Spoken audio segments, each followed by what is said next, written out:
La la la la la la la la la la la la la la la la la la. On a cold winter night in 1949, in a small little village in Odisha, Kandapoda, was born our little Maha. And Maha was born in a beautiful little jungle. And how does a jungle look and what does a jungle have? Lots of elephants, lots of tigers, lots of birds, and the elephants trumpeted, the tigers roared, and the birds chirped. Ah! Ka, ka, ka, ka, ka. And they all made beautiful sounds. And when the people looked out and looked up, they saw a beautiful little rainbow on that day. And that's when the village astrologer came in and told about Maha. He told that Maha will grow up and start working with colors. Yes, Maha will grow up and start working with colors. And people across the village came and looked at Maha because Maha's birth became so popular in the little village. And they came and told that Maha is a super boy, Maha is a Mahatma, Maha is a beautiful soul, Maha is a rainbow child, and many such words. And about a week after Maha was born, when Maha was lying down in his house, a serpent, a cobra, came and put its hood above Maha. But it went away. And that's when the snake charmer came and told that the snake didn't come just to come and look at Maha, but there was rainfall dropping from the ceiling, and this cobra was protecting Maha from this. And again, the astrologer came in to tell about Maha's future. And what he told was very interesting. He told that Maha will grow up and get married to a lady not from the little village, not from the district, not from the state, not even from the country, from far away. And time went past and Maha started growing up. And Maha started growing up. His mother Kalabati was like any other tribal women in a little house, in a little village, used to do the work at the house, but also used to go out during the annual rituals and started painting other houses, like how you see here. And she was so beautiful. She had a blue tattoo on her face. She had a heart-shaped nose ring and she had a moon on her ear. And Father Sridhar belonged to the Pan caste. And Pan caste were traditionally weavers, but then Sridhar went on to work in the post office. He worked as a small little boy in the post office, then went on to become a postman and later a postmaster. But then little Maha felt very lonely growing up because Father Sridhar was away in the little town of Atmalik, which was 20 kilometers away in the post office, and his two brothers also were in the boarding school. So he had no time to spend with them, and so he spent all his time with his mother Kalabati. And his mother Kalabati used to tell him stories in the night. She used to tell him stories like how I am telling you, stories of gods, stories of birds, stories of animals. And whenever he used to get afraid and used to shout, his mother Kalapati used to hug him and say, as long as you are brave, nobody will hurt you. As long as you are brave, nobody will hurt you. And again time went past, little Maha grew up, and when he became 6 years old, he had to go to school. Though Maha's mother didn't go to school, she wanted him to go to school and achieve big things in life. So when Maha was 6 years old, his father dressed in a nice white shirt, got onto a cycle, and Maha got into the cycle, and they pedaled and went to the village school. The school was beautiful. It had rows of classrooms and a huge schoolyard where the children could play. And Maha and his father went to the classroom, and Maha's father spoke to the teacher, and Maha smiled at the teacher. Hi teacher. And then his teacher looked at him. And Maha was asked to sit outside on the veranda. And Maha didn't know why, but Maha sat. And so Maha sat outside the classroom and was feeling a little disappointed and sad.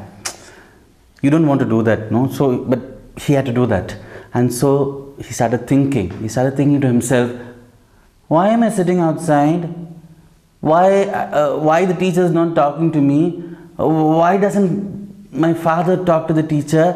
Why I don't sit in the bench? And there were many questions that Maha asked himself. And after some time, the teacher came out, and the teacher came out, put some sand in front of Maha, and started teaching different things on that. He started teaching him alphabets, he started teaching him words, but the teacher didn't touch Maha. He used to stand away and used to show his hand and teach him how to write and how to read. And then after some time, the bell rang, and all the kids went out to play. Don't you like to play whatever games you like to play? Imagine all that. And that's what the children, they all went out to play, and Maha got up to go to play. The teacher stopped him. The teacher stopped him and said that, what are you doing?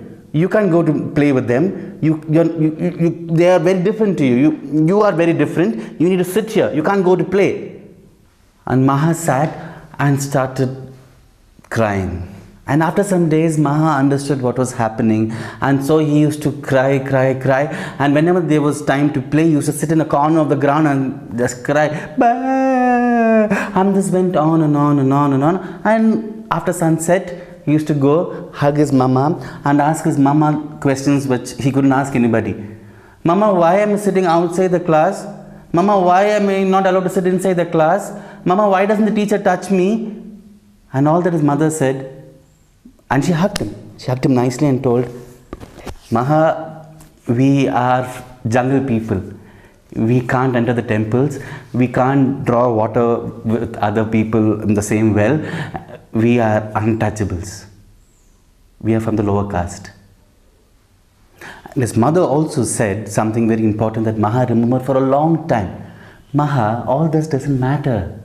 All that matters is you have to be truthful and honest. You have to be truthful and honest to yourself and to others. And this Maha remembered for a long time. Well, Maha didn't cry all the time. There was a time when he laughed aloud in his class. You know his teacher who made him sit outside? His teacher used to sit in class and snore. And he used to snore so loudly that the kids used to laugh. And every time he used to sit and snore, his mouth used to open up. Bah. And one such day, when he was snoring like that, sitting and snoring, there was a pigeon. And this pigeon was sitting on top of the classroom, and our Maha was watching this outside. Our Maha was watching, and the pigeon was here. And the teacher was in between, and he was snoring. And this pigeon came closer, closer, and closer. And it fell on the teacher's mouth. It went directly into the teacher's mouth, and the teacher woke up, and Maha laughed. He laughed and laughed and laughed and laughed. And that's made Maha happy. In all the sadness that was filling his classroom time, these few moments made Maha very, very happy. And Maha grew up. And when Maha grew up and up and up, like his brothers, he had to go to boarding school. And he went to a boarding school at Malik. So he went far, far away from his mother. But then, there also, he found a beautiful little thing that kept him happy.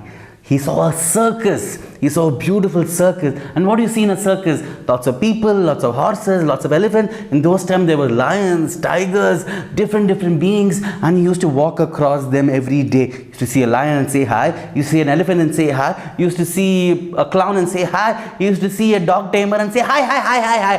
And he was very happy. And all these people came from different communities. From Odisha, from across the country, and he never felt like an untouchable here. He felt happy. For the first time in his life, Maha felt accepted. And time went past, and he was also offered a job. Because in the summertime, he didn't have anything to do, and so the circus manager offered him a job, and this job was that of a joker. A nice little joker who has a red little nose, and used to make fun and make people happy. And he loved that for some time. But after some time, he didn't want to do that. He didn't want people to laugh at him. So he said, I don't want to be a joker. And he gave up that job also. La la la la la la. And Maha grew. From a little baby to a boy, he grew, and finally he gave his board exams. You know what board exams are, no? The first thing in life we think is the biggest achievement. Maha gave his board exam. And after his board exam, his father wanted him to become an engineer. And so he took little Maha. So Sridhar, his father, and Maha went. And Maha joined a science college. And his father thought he'll become the best engineer in the world. And Maha sat in the college, and teachers used to come and teach him physics, chemistry, maths, and every subject. And Maha was not interested. He used to yawn in class. Maths, not interested. Physics, not interested. Chemistry, not interested. Nothing interested him, but he used to sit and start drawing. He used to draw caricatures of the teacher, he used to do caricatures of his friend, he used to do caricatures of the people going past, and that's what made him very, very happy. And whenever he did that, his teacher used to give him some problems to solve. He used to start drawing. This teacher used to come and do, what are you doing in class? Pay attention. And this went on for a long time, but his teacher realized, no, this is not what Maha liked. And he told Maha, you don't want to become an engineer. Don't become an artist. Go become a painter. And Maha listened to him. And Maha ran away. Yes, he ran away from college. With 55 rupees in his pocket, Maha decided to run away from the college. He ran away, and he went into a bus, took a bus, and went to a village called Kalyapalli. And there he went to an ashram called the Bhima Boy Spiritual Center. He went to the Bhima Boy Spiritual Center, and he started reading about the founder, Bhima Boy. And through the monks who used to feed him every day, used to give him a nice little mat to sleep, he understood the philosophy and practices of the center. And over time, he used to sing and dance and do many things that made him happy. But he also understood that this was not for him. But he also understood through the philosophy of Bhima Boy that reflected his own understanding of untouchability, society, caste, and different things. But still, something in him was not okay. He still wanted to explore the world. He wanted to see the entire world. He wanted to travel outside Odisha. He wanted to travel outside Atmalik, and that's what he wanted. And again, he left the spiritual center and took a train to West Bengal. And he remembered what his teacher told about West Bengal and train. Trains are like snakes. They go zing, zing, zing, zing, zing, zing, zing. And he went on that train journey. So Maha reached Kalabhavan on a train, and Kalabhavan was situated in a small little place of Shantiniketan, which was set up by Rabindranath Tagore. And he went, checked the tuition fees, sort of affordable, but what was the problem was the hostel fees, 1 rupee a night. And Maha couldn't afford it, and he didn't want to write to his father and ask for his father's help. And so he abandoned this idea also. And then he was recommended another art school, not even an art school, this was a free school, and it was situated in Odisha itself, in Kalikot. And Maha took another train, and he went into Kalikot. And Kalikot was beautiful, set amidst the colonial mountains and houses and between the Chilika lake. And when he went inside, he was not the only one. There were hundreds of others who were waiting to apply for the school for just 33 seats. And Maha gave the entrance. Very interesting exam. He went through multiple rounds, round 1, round 2, round 3, round 4. He was asked to draw grapes, draw mangoes, draw caricatures, and the competition was stiff. And it was time for the results. And Maha waited. This was his last chance because he couldn't afford the schools in West Bengal, and this was the only free school, and it was the best. And the results came. And the results were not announced for those who got in, but those who couldn't. And that was gone. And then came the results of those who got through. 5, 4, 3, 2, 1, and yes, Maha was one. He was the topper in the entrance exam, and his dream came true. For the first time in his life, Maha was very, very, very, very happy. His dream of becoming a painter, an artist became true. The astrologer's words became true, and today was the happiest day in his life. This changed Maha's life forever. His dream of becoming an artist was becoming true. His teachers were the most supportive. They used to come, teach him, help him, support him, answer any question that he asked, and they supported his dreams also. And over time, Maha became a better and better artist. And they also encouraged him to apply for scholarship. And they said, you are not meant to be in Odisha, you need to go across India. And this was a scholarship in New Delhi. And they told him, apply, Maha. You might get it. We are very talented. Why are you stopping? He applied. But he was not hopeful. He thought, where could a child who is in a very remote part of Odisha get scholarship in Delhi? And he applied.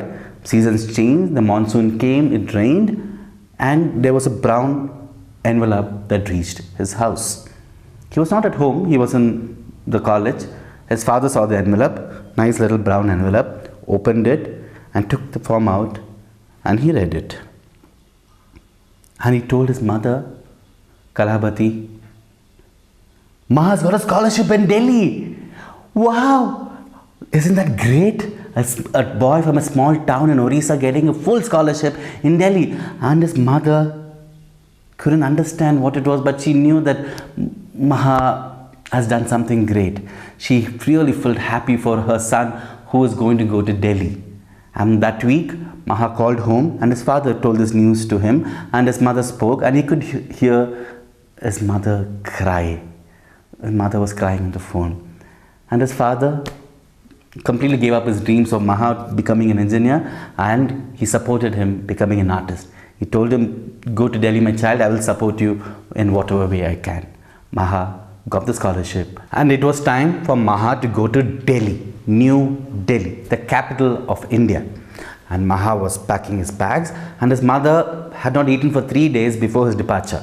She was crying and was almost missing Maha. And Maha hugged his mother and said, Mama, it's okay. And his father also stayed back home. He didn't go to the post office those 3 days, and he helped him pack and pack and pack. And Maha got into a nice little bullock cart, and the bullock cart took him to the railway station. And for the first time, he was going to Bhubaneswar. The train took him to Bhubaneswar. It was 1971, and Bhubaneswar was huge for Maha. Big roads, ambassador cars, lots of people talking on the road, lot of different types of roads, and this was new to Maha. Lots of road sounds, ka, ka, ka, ka, ka. And for Maha, who's only heard elephants and tigers and bird sounds, the noise sounds of the roads was very new. And from there, Maha's train, the Utkal Express, took him to New Delhi. It was only 8 hours late, and he went to Delhi and he stayed at the Odisha Bhavan. And the first night at Delhi, Maha life was about to change. He dreamt of a Delhi which was big, huge, massive, and his time was changing. And the next day, Maha got up, freshened himself, brushed his teeth, had a bath, and put on his best clothes, and he was going to college, the Delhi School of Arts. And he saw the college, this beautiful campus, and he was walking to the college, and his entire dream of becoming an artist was coming true. His childhood hopes, his father's dream, his mother's dream, everything was coming true. Maha took a bus and entered and got dropped in front of the college, and he entered into this beautiful campus of the Delhi School of Art. And Maha was becoming more and more a professional artist. His dream was coming true and he was becoming popular. He started drawing across the city of Delhi. And one such place was a Connaught Place. And it was 1975, and he used to draw caricatures of people who were coming to Connaught Place, because even at that time, it was very, very popular tourist destination. And one such lady was Charlotte of Sweden. She had come down and she had heard that he was such a beautiful artist, and she wanted him to draw her caricature. And after some time, they fell in love, and he took Charlotte back home, and they even got married. And after they got married, Charlotte had to go back to Sweden. And when Charlotte went back to Sweden, Maha missed Charlotte, and that is when he took an epic ride. How many of you have ridden a cycle for 2 weeks continuously? That's what Maha did. In 1977, he took a cycle and went to Sweden from Delhi, and he drove the cycle for 4 months and 3 days. He went and went and went and went and met Charlotte, and they again got united. And today, our Maha, or P K Mahanandia, lives in Sweden with Charlotte. And he is a world famous artist. He is a very good friend to Charlotte, and they are happily married in Sweden. So what started as a little boy who was an untouchable, who came from a very small town, who is now the most popular artist in the world. And that is the story of our little Maha. La la la la la la la la la la la la la la la la la la la la la la la la. Hi, my name is Vikram Sridhar and I am an oral storyteller. All the best to you lovely volunteers of Youth for Seva who are going to spend a beautiful time with children sharing the story of Maha, the rainbow child.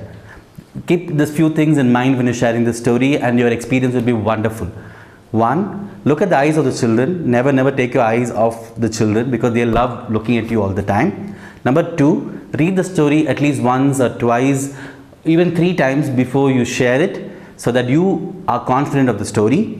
Number 3, it's okay to forget some things in the story because there's a difference between writing and storytelling, and when you're sharing the story very happily, you might forget something, so just go on. So don't stop and say, oh, I forgot, and go back. Just go ahead. Number 4, if it's possible, make the children a part of your story. For example, ask the children to come in and cycle to the school, like how Maha's father and him went to school, or ask the child to come and act as a serpent, or ask the child to come and act as a school teacher who the pigeon dropped its poop to, or maybe his friends in Delhi. So there are so many things you can involve the children in your story. And number 5, if you want to dance, dance. If you want to sing, sing. And just be happy when you're sharing the story. Whatever you think you are the best, do that. And remember these 5, you will be a great storyteller. Thank you.